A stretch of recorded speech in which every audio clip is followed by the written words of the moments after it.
So welcome back to Code Lavender 2026. We're excited. Yeah. This is a space where we tell the truth, protect our peace, and truly bring humanity back to healthcare. Yeah. Glaucoma is a silent disease, and there are actually no symptoms in most forms of glaucoma. So what I would say is just get your eyes tested, see your optometrist. If your vision's perfect, it's just like when you go for a physical, you may feel perfect, but you need to go for that physical, you need to go for that eye exam. So that is what my take home would be. Oh, very true. You can have perfect labs, you can have perfect imaging, perfect documentation. And if the patient feels dismissed, rushed, or unsafe, they simply won't follow through. Yeah, and we do a lot of talks on communication, right? How do we get through to our patients? So let silence be your friend, and everybody try this. Anybody who has kids, who has a spouse, just stand in the room and don't say shit. Yeah. It makes people so uncomfortable. They will say anything to slice that tension. So match our language to the level of the person you're talking to, not to the credentials and the letters behind your name. Nobody actually cares. They're afraid. They don't feel well.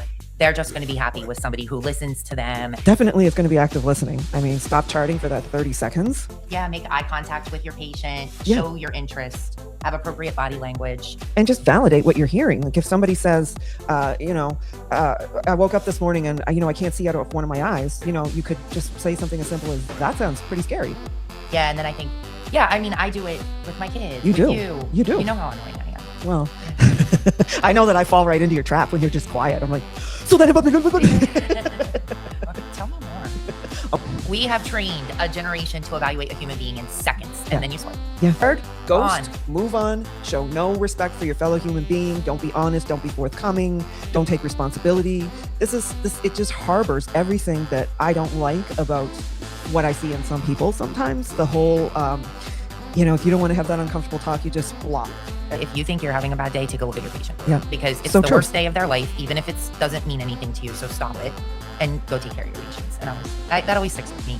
The workload. And Naisna, I love you. I'm no longer in the administrative seat, so rock on, Naisna, and the strike in New York City for those nurses. And anybody who wants to run your mouth and talk about how those nurses are looking for money, they're not. They're looking for safety for themselves and for patients. Yep. And I was in Queens last night and they were rocking it out in front of the ER. I was so excited for them. So keep doing what you do. You deserve better. Your patients deserve better.